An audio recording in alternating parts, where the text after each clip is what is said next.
Baby kwana biya ina ta zuwa kofar gidanku. Ba kenan. Kin biya gaba ɗaya na shiga wani hali fa kwanan nan da bana ganin ki wallahi. Allah wallahi. Wallahi da ke makaranta ce ta koye ni. Kwana biyu nan gaba ɗaya karatu nake duk sai a hankali. Karatu da koyi. Wallahi da ana bada award din sace zuciya bana ke zan ba. Da haka? Ai ina mugun ji da ke ai.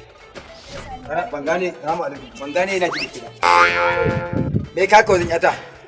Na zo ne muna soyayya da ita ne. Tun mun jima da ita sosai. Mun shaku da ita kuma wallahi baba rabuwan mu da ita sai dai Allah.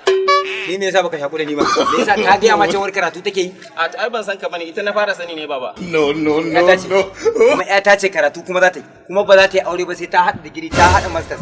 Sannan za ta yi aure na tabbatar na ci moriyarta. Baba ya kake irin haka karatun ma da in mutum ya ko aiki baya samu. Kin Allah gaba da su. Kai kamar kofar gidan nan in ka ki kuma minti biyu ba za ka yi wallahi na basga maka mana kai. Baba ina so. Baba karatu za ta yanzu ba za ka bar ni mu yi soyayya da ita ba. Ba soyayya a gabana. Aure kawai karatu nake so ta yi. Malam. To shi ke ka san rabuwa da ita sai Allah. Wallahi ina san shi. Allah taimaka ta karatu. Amin. Allah ya kare abun kunya na gaba. Amin. Kika.